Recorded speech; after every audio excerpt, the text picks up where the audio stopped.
Hello everyone, this is your friend the Taxman, and today we are finally going to be answering your questions. I want to apologize for taking such a long time to get this video up. It's been difficult to find the privacy needed to record these answers, and some of the questions have given me a lot of difficulty. It took many times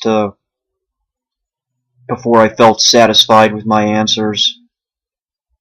So I thank you all for your patience. Let us begin. We'll start off with Nick Coleman, since his isn't really a question. He says, "Stay safe, duder." Thank you, Nick. I'm doing my best.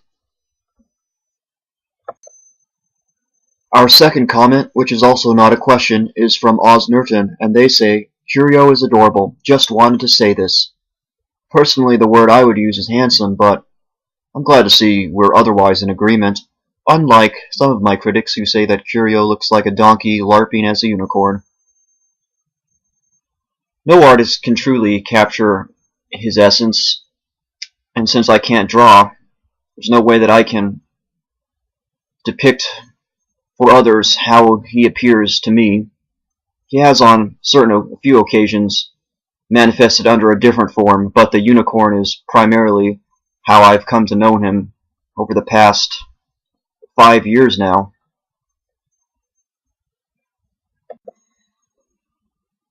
The first proper question is from Cyan. What happened to my little waifu? My little waifu is no more. When it came time to renew the registration for the domain in the fall of 2016, by that point I no longer enjoyed watching the show. The fandom had lost its appeal to me, and I certainly did not enjoy or want to participate with waifu communities and their never-ending drama.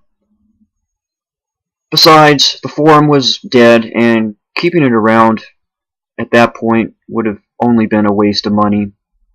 If you're interested, though, in seeing a community for waifu-ists, including many pony waifu-ists, there's another website called Waifu Central that you could check out. But I do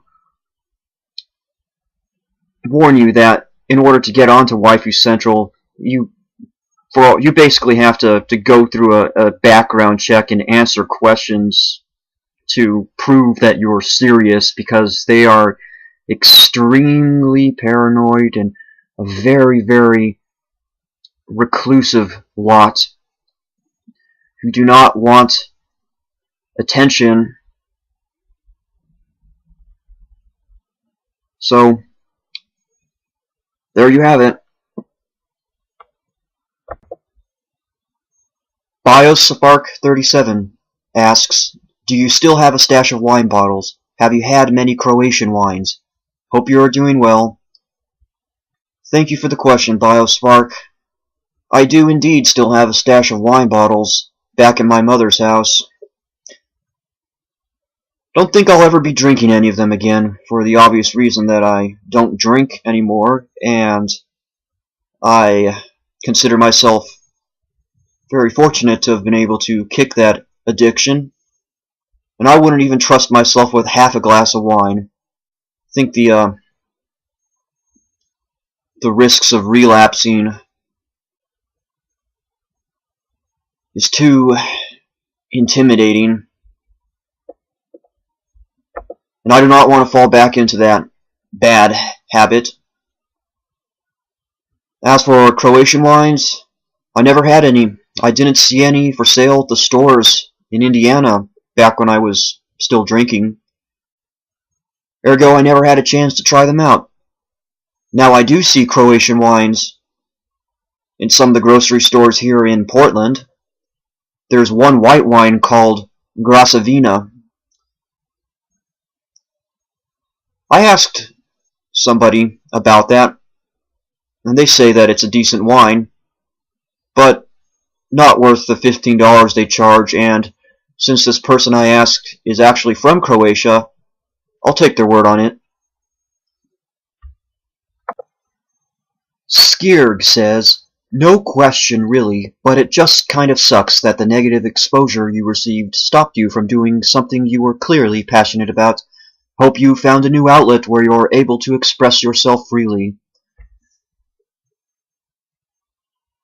I don't know if I'd really call getting drunk on the camera and going off on rants to be something to be proud of. Certainly it was passionate, but it's nothing that I would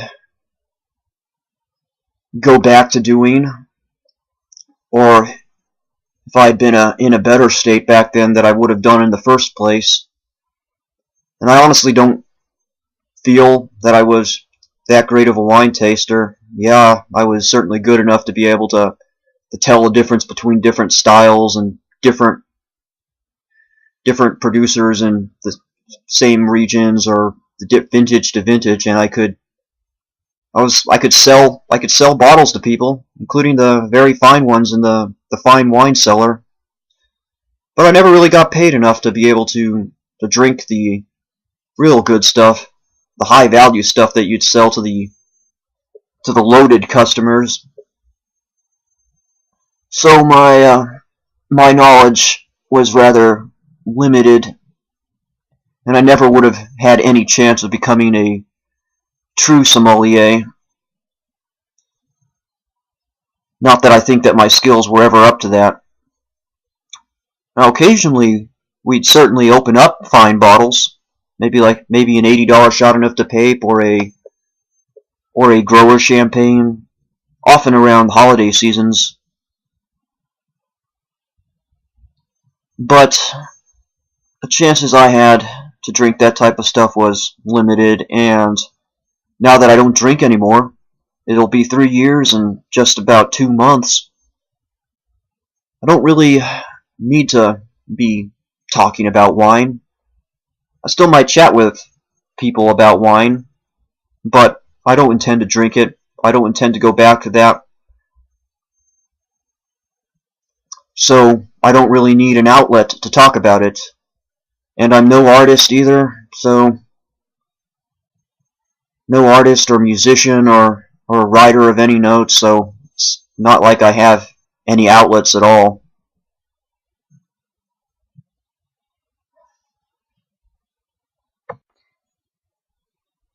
Brutal Booty Master asks, you still active anywhere? Not really. I am, other than a 8chan Discord group where I occasionally post. I don't participate much in online communities. I've deleted my Tumblr, deactivated Fur Affinity, really cleaned out my DeviantArt, which I rarely check out anyways. I don't have Facebook or Twitter or the alternatives, Minds and Gab. I did consider briefly joining Gab after deleting my Tumblr so I'd have a place to post the various artworks that have been commissioned or drawn by my friend, but I don't think there are very many people who'd be interested in such a thing, even among my fans. And I feel that that would be too easy a way to get suckered into internet drama and things of that nature. I don't really do much online as far as social interactions go. I don't even like commenting on YouTube videos. Most of the people I would chat with, either on Discord or Skype or some other chat groups, would be people that I've known for years or have known in person, and can thereby trust. I'm very careful when it comes to online interactions. Not very many people who I trust online, and I'm very careful about interacting with people for obvious reasons. Well, that being said, if you all think that I should be posting anywhere, then you're welcome to try to convince me, but I know that the fault with most lolcows is they can't shut up on the internet. They've always got to be participating and making a noise and putting themselves out there and looking for attention. I don't really feel like that. I'd much rather keep to myself.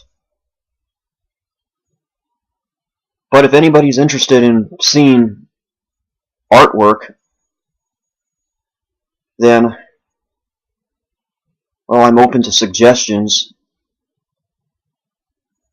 But I will add to that only under that I wouldn't be very active.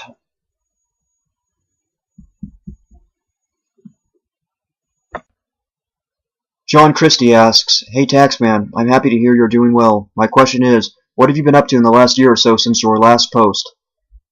Mostly keeping to myself and avoiding too much exposure online. Work keeps me busy, as it would with anybody, but I've got enough time off to myself, which I spend studying different philosophical and spiritual traditions of the world of an esoteric rather than exoteric nature.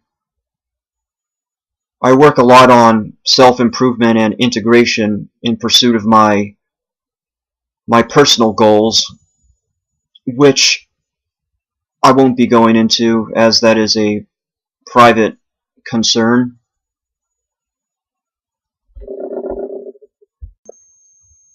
The next two questions regard the Portal project. They've given me a lot of difficulty answering.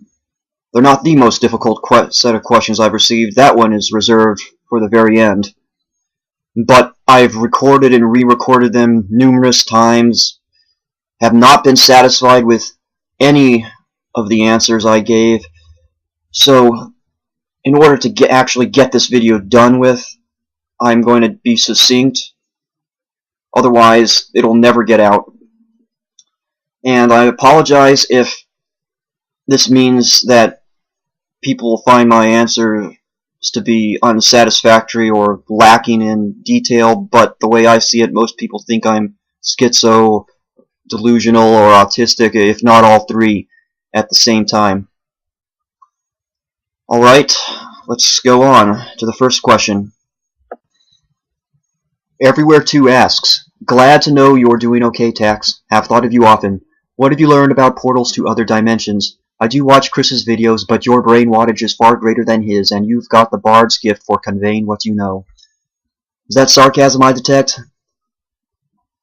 Going on to your question, my earlier conception about a portal being something you could physically cross over and bring your body with, so you could live an entirely new life in some other world or with a new body, was misconceived. The portal should be understood as something, as a portal of the mind or the spirit that requires accessing different modalities of consciousness, which can be done in many different ways, and I won't go into that. People who are interested in this can find the information they want elsewhere.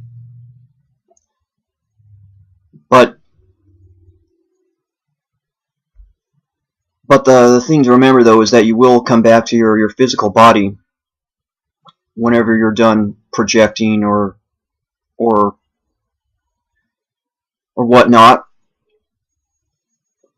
I don't really see this necessarily as a bad thing, because you can learn a lot and grow a lot from your dealings with and visits to these other realms, even encountering unpleasant places and mischievous entities can have the effect of being a secret guru.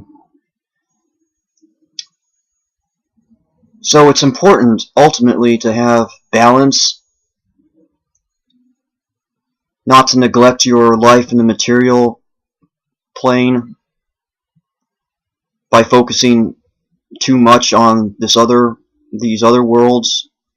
So you need to be spiritually balanced. You need to be balanced on a spiritual, a psychological, and a material levels. You can't focus on one at the expense of the others. I do hope that clarifies things a bit, even if I'm not going into too much detail. Then I will continue with the next question, which is about portals as well. The Fattest Pat asks, shouldn't you have traveled to alternate dimension Pony World by now? I've seen better than Pony World. Why would I want to live there? Not that I need to. With the help of Curio, I've been able to do a lot better for myself. I now live someplace that I like a lot more than where I was before. I've done a lot to improve myself and to regenerate and reintegrate. So life here isn't that bad. Perhaps you could say I've got a different perspective now, and that helps a lot with dealing with the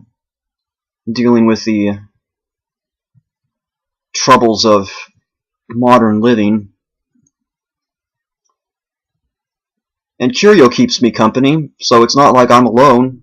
It's not like I need to go to Pony World to hang out with a unicorn.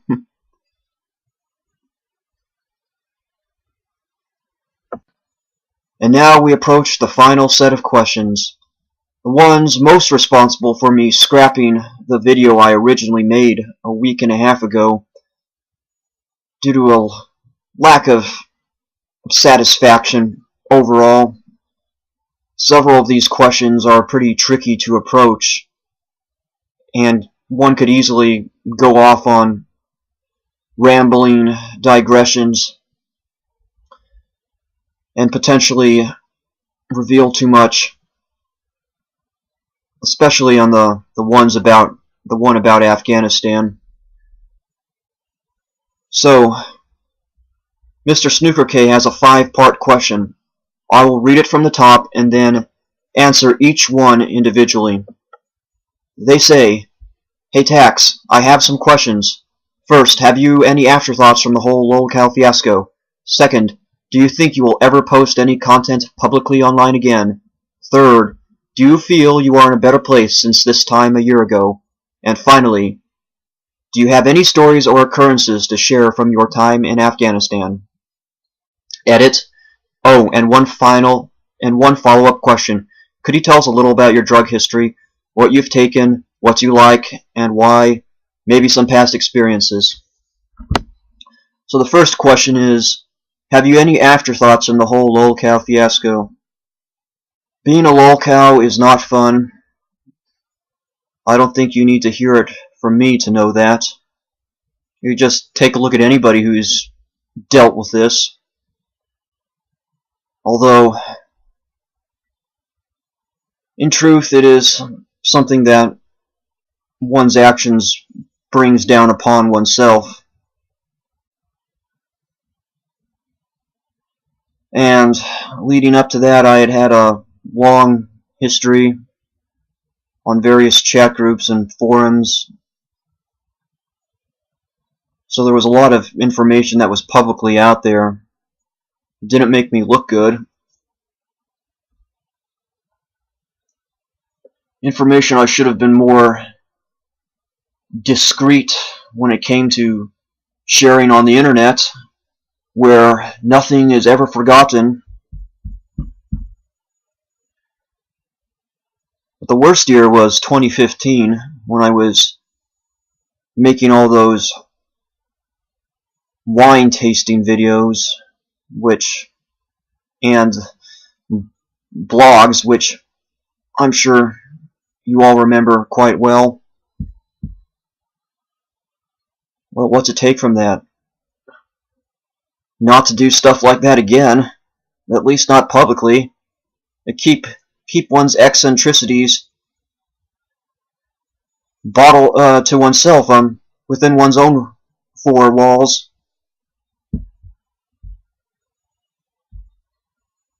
Yeah, living in Portland, there are a lot of eccentrics here, to put it lightly.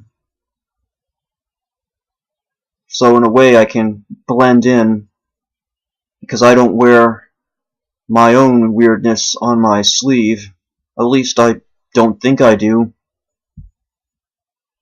But maybe I just do have something about myself that could be weird, and that if people really look, they would see that.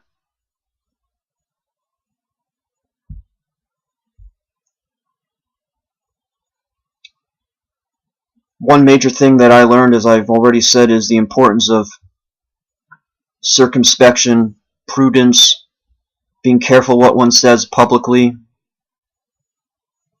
not trusting people on the internet,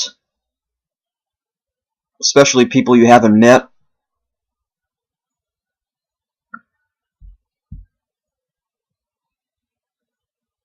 In general, not trying to use the internet as a replacement for a non-existent or lackluster social life.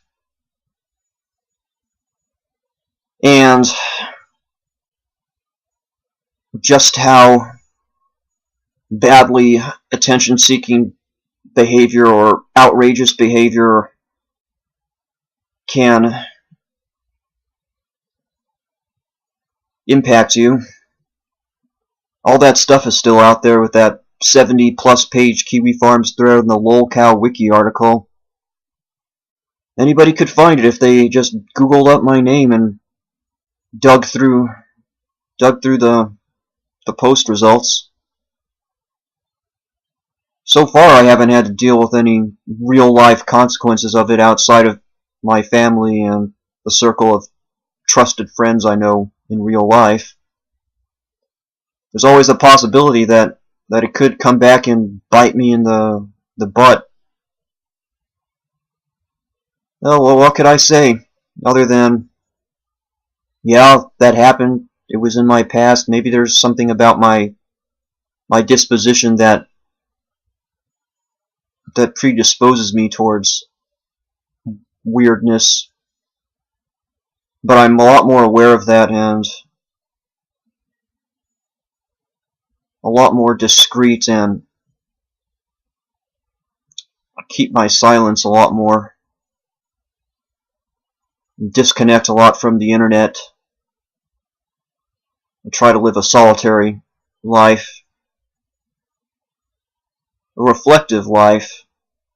Not really a lonely one, though, because I'm just not an outgoing person. As I said in the video I posted a few weeks ago, the best way to deal with this lolcow thing is just to stop producing content, stop feeding the trolls, stop acting in ways that brings attention and upon oneself and harassment too. Just unplug, take time off.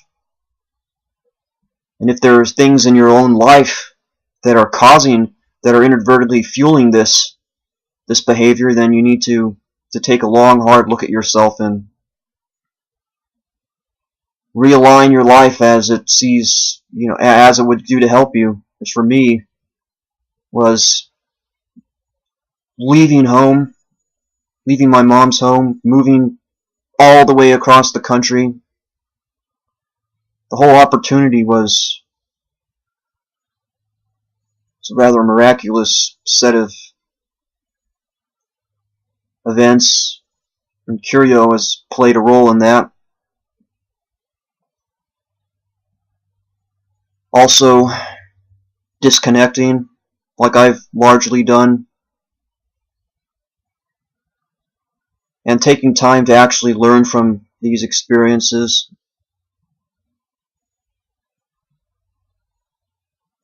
I feel like I've taken it to heart. I really hope so.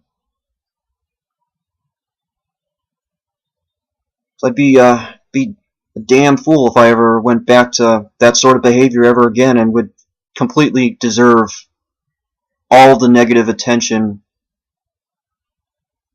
that it would entail.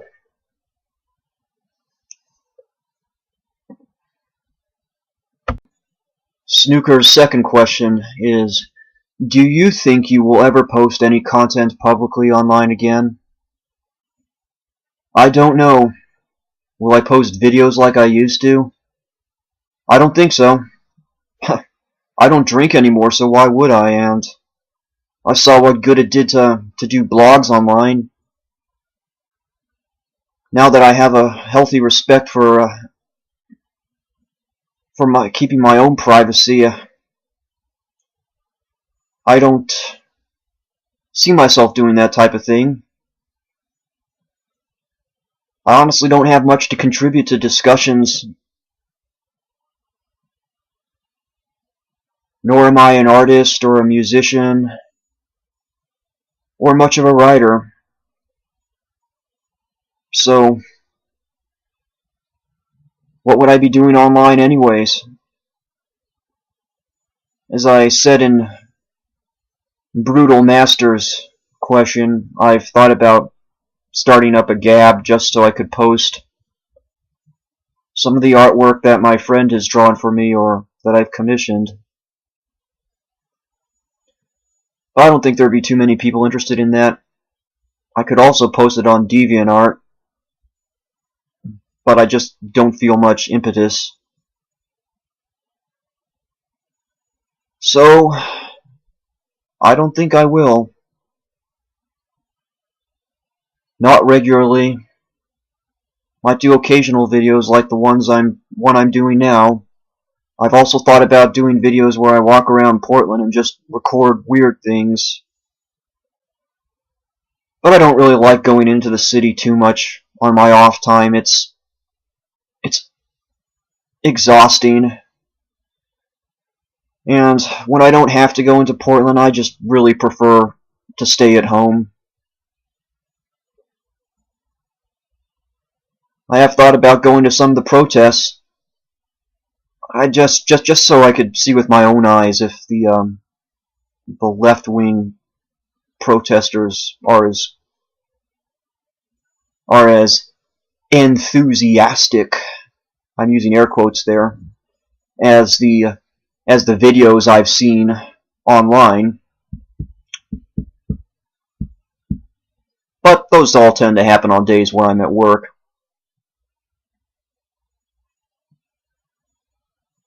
The third question, do you feel you are in a better place since this time a year ago? Last year I was in a better place than I was 2 years earlier in 2016 when I first moved out. Certainly in a better place than I was in 2015. Yeah, so I would say that I'm in a better place now. Got more life experiences and hard-earned wisdom under the belt. So yeah, I am. The fourth question is, do you have any stories or occurrences to share from your time in Afghanistan? Oh boy, this question is the one that really did it for my old video. I went on for almost half an hour without even realizing it. Oh, the stories and my opinions on them, as I was informed by somebody whose judgment I trusted, wouldn't really be the best thing to share publicly with civilians, especially not somebody with my own reputation. So I'll just have to be brief.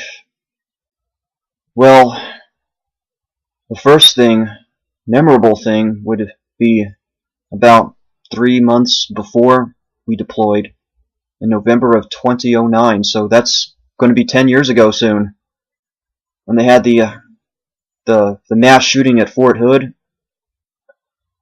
where turncoat Major Hassan killed 12 people, I think, 12 or 13, and wounded over 20 others. A lot of the casualties were in my own battalion. 4 people from my battalion were killed. Nobody from my company, but 2 were wounded, and I knew one of the guys who was shot. It affected us. It was a pretty major shock to suffer casualties like that before we'd even left the States.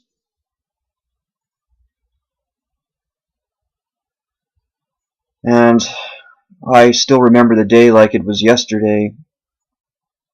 And I would have been at that place too where the shooting happened,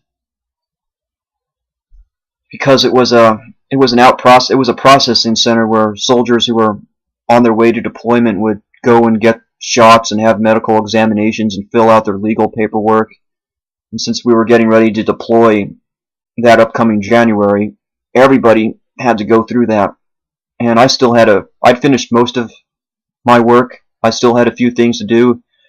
And I remember waking up that morning with it set in my heart that I was going to go back to the processing center, the MEP center, and finish everything up. And well, and my squad leader, who was acting as the platoon sergeant for the day, when we had our morning formation after we'd gotten finished up with PT and breakfast, and I asked for permission to go down to the processing center. He gave me a swarmy look and said, "Denied." So whatever motivated him, I certainly had my lucky star out there watching over me that day.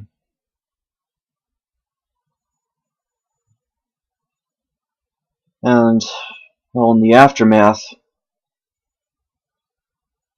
the buddy of mine who was shot did recover, and he got to meet President Obama and his wife Michelle, who he says was very attractive, and he couldn't stop oogling her. So I suppose that could be taken as one sign that the whole conspiracy theory about Michelle being a transgender male to female is just a bunch of wank. Either that or she's a very convincing post-op. But I digress. He also got to meet former President George Bush and his wife, as well as Defense Secretary Robert Gates and several 3- and 4-star generals. And President Obama came down, as I said, and he delivered a speech to the whole base several days later, and our unit sat down and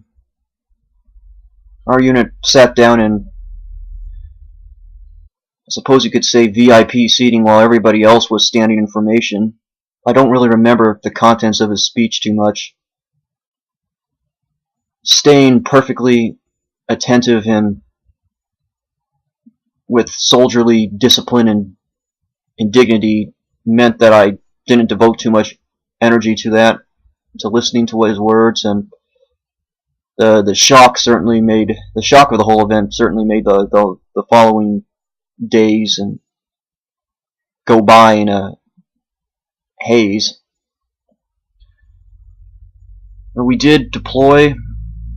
We stopped at Manas in Kyrgyzstan first before flying into Afghanistan.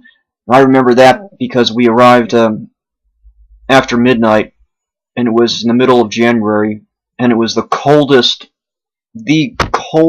place I have ever been in my entire life. When we got out of the plane, it was, probably with the wind chill factor, it was negative 20 degrees Fahrenheit. And I was part of the detail to unload all the baggage from the plane, and that took about an hour. And even with all of multiple layers of cold weather gear, it was still brutal, and you kept moving, otherwise you would have been freezing. So everybody else went off to their holding barracks, promptly passed out. Nobody told us in the detail where they went, so we ended up wandering around for 45 minutes in the middle of a blizzard, trying to find our unit before somebody pointed out the way. And next was going to Afghanistan. I served in Kandahar province, which is in the south. It borders Pakistan. Kandahar city, which is the capital of the province, is the second biggest city in the country after Kabul. So we stayed at the CAF Air Force Base, the CAF base for a while, and then eventually we deployed upwards we deployed farther north into the boonies, out in real mountainous area, very, very desolate. And that's where we spent the majority of the deployment. I went out on missions, yes, and I also worked in our operations unit, our operations platoon for several months as well. My unit were our combat engineers, so our job involved explosives,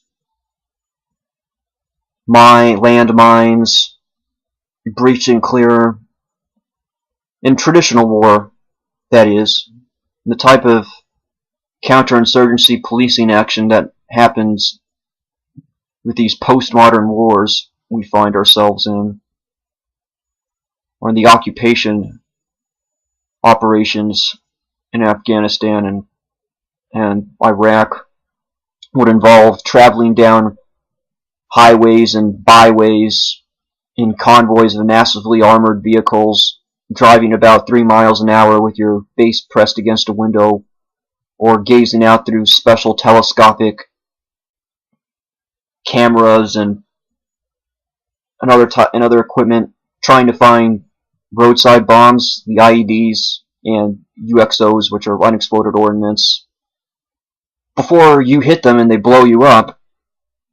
So since we had all the heavily armored vehicles, we were the ones that did that specifically to make the roads safe for the grunts and the scouts who go out and do all the dirty work, and also to make sure that the roads were clear for logistics convoys and for civilians, because they hit those bombs just as often. Well, they hit those bombs pretty often too. So it's mostly pretty boring, tedious work, punctuated by moments of extreme tension. And if you hit something, it'd be well, if you hit something, that'd certainly be the highlight of your day, to put it lightly. All of our platoons came under fire or hit bombs at one point or another, so most of my buddies got their combat stripes.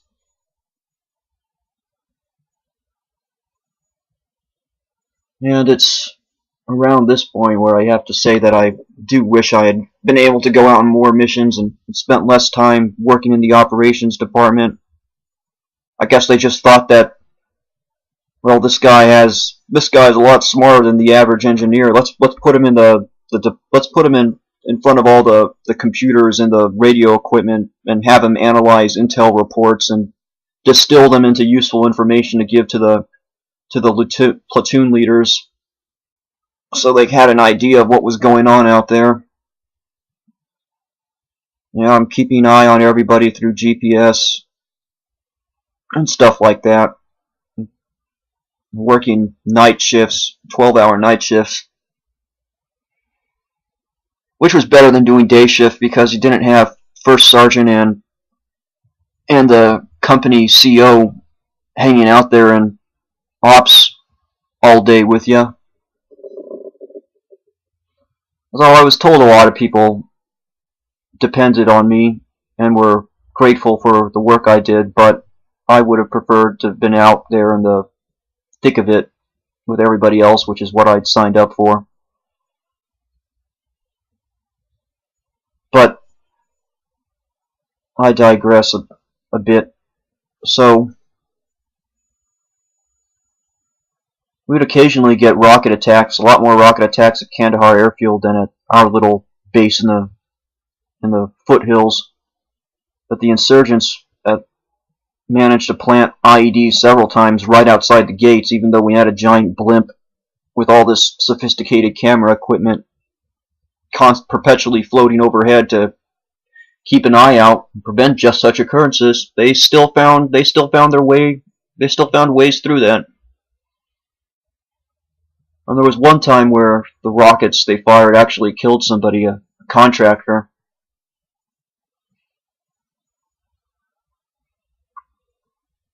Now, some major events.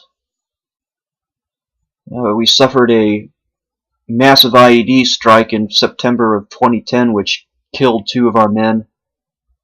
The blast blew the vehicles they were riding in, an RG-31, sky high, and flipped it into a canal by the side of the road. And while they were doing a night mission on a full moon. It took several hours to find the bodies of one of the guys, and they had Air Force Special Forces out there searching through all the pomegranate orchards because we feared that he might have been kidnapped by Taliban fighters, which would have been a bad fate, potentially even worse than what he actually suffered, but I'm not...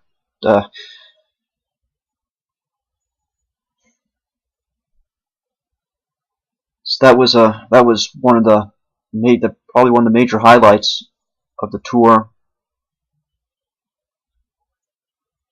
The task force we were a part of as a whole suffered a lot of casualties, a number of casualties.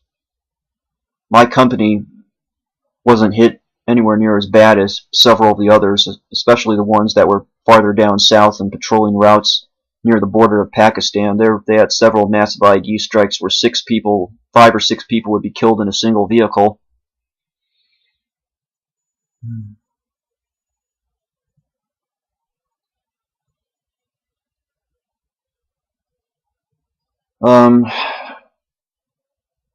I do remember one particular incident, well, a memorable thing for me when our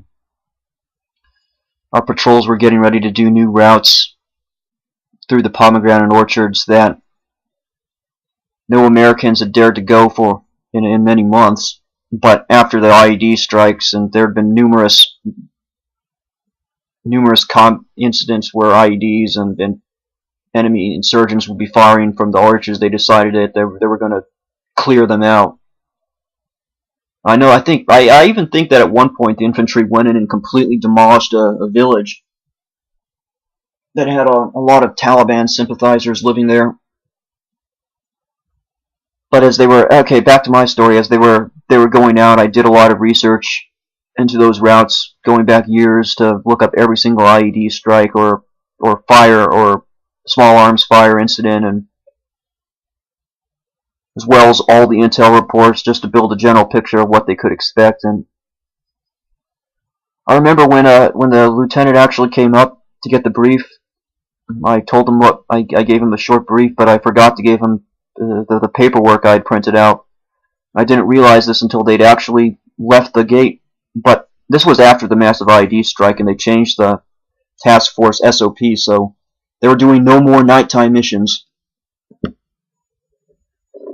So it was still a few minutes until sunrise, and I wasn't going to let them go out without this intel. So I just threw on my body armor and I ran up to the gate. I forgot my weapon in the process. I can't, that's something I could have gotten in a lot of trouble for, but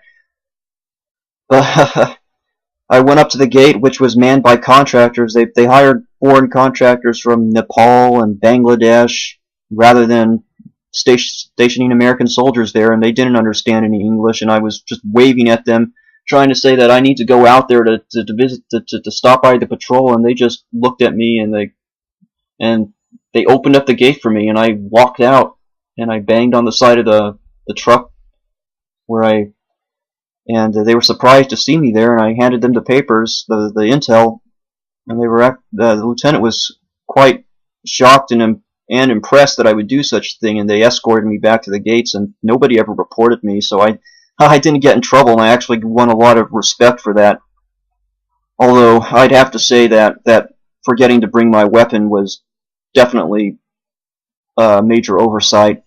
And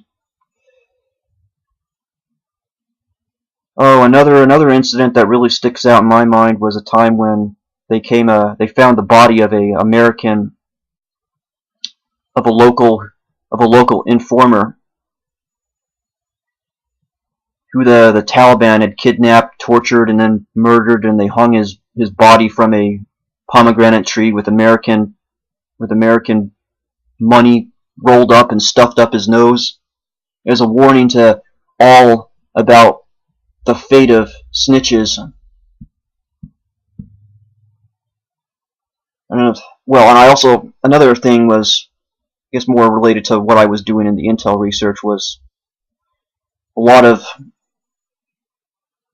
reading up about these different commanders and cells, which when you kind of wade into that and start to form a different picture and impression of the types of people that you're fighting and their motivations, you realize just how alien this culture is and how incompatible it is with this mission that they publicly proclaim, that we're there to install Western style liberal democracy or freedoms and whatever. So by the time I got to the end of the deployment, I'd lost faith in the purpose of the mission, but I was still dedicated to my job and doing my part to make sure everybody got home safely.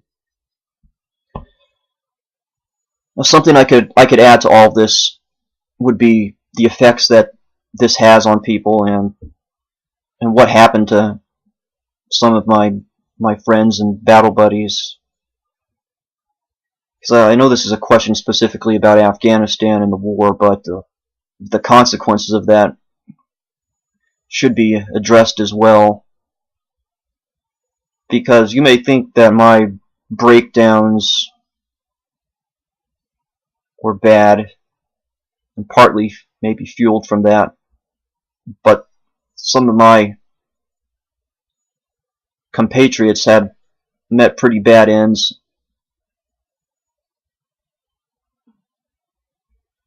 One man I served with was murdered after going home, though you could say it was gang-related violence, but still, that was another guy. After he got back from the second tour, which is they left right after I did, after I got out, he wigged out, got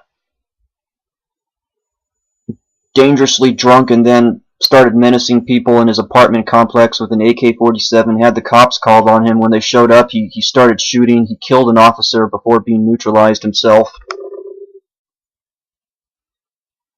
Another friend of mine, buddy of mine, who was somebody I actually served with for a while in the operations department before he was cycled back out into the squads out going out on missions, and he was present the night when we had the massive IED strike, and he was good friends with one of the men who was killed, and he didn't take that well, and they had him on a lot of different prescription meds and somehow he overdosed on that and just died in his sleep. Also known as a lot of guys just descended into real bad alcoholism and drug abuse, had their wives and leave them, take the kids, lost everything. Had to cycle in and out of mental health institutions many times over the years.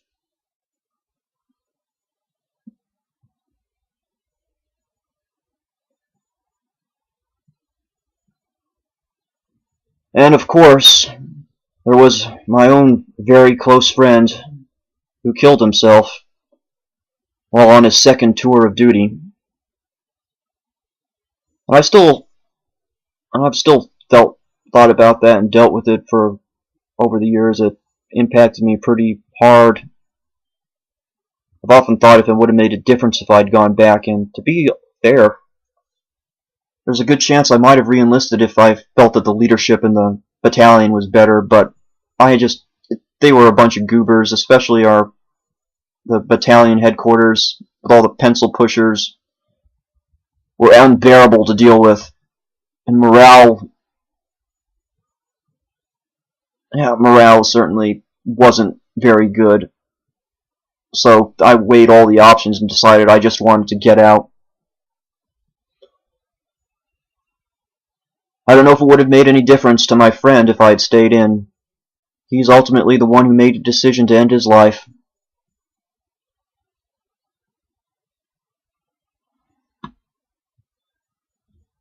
And this is where I'll put an end to this part of the questions. Go on to the next one. And here is the fifth and final question of Mr. Snooker K.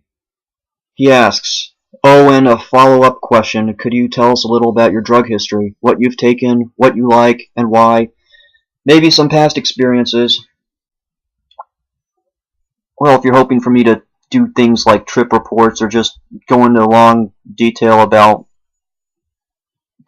substances, then no, I'm not going to do that. I find that to be attention-seeking behavior. There are already enough people out there who do that sorts of thing. Personally, my thought too is that those different states of consciousness, or what you experience, they're the contents of your own self. And I think it's disrespectful to go around blabbing about that sort of thing, and I don't want to contribute to that.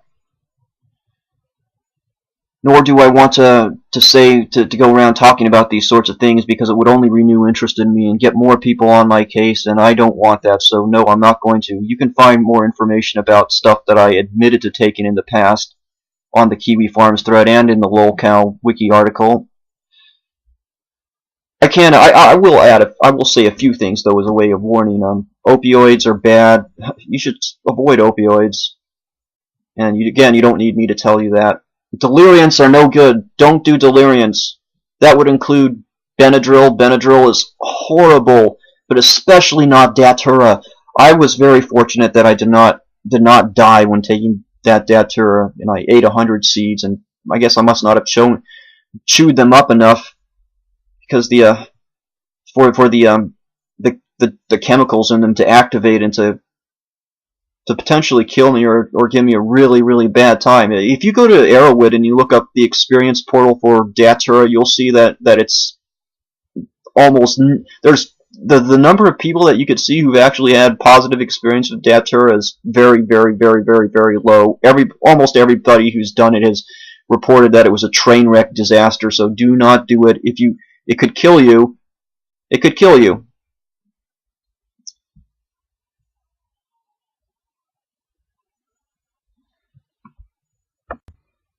This concludes the question and answer session. I hope that you are all satisfied, even if I wasn't able to provide answers to the extent that some of you might have liked. But I'm always aware of how I'm perceived online, and I've got to be careful lest I renew interest in me. That being said, I hope that I've at least managed to convey that I'm doing better, that I'm doing my best to take all these lessons to heart and to not fall into such error ever again, and that I am working towards regeneration and reintegration, and I have better goals than just wanting to open up a portal so I can live with a bunch of cartoon horses. If you have any further questions, please leave them in the comment section here or in the other video. It will be a while before I would get around to doing something like this again. This took a lot more time and effort than I thought it would. So I need to take some time off. Well, everybody, thank you for your questions and concerns. And until the next time, God bless, good fortunes, and you have a great day.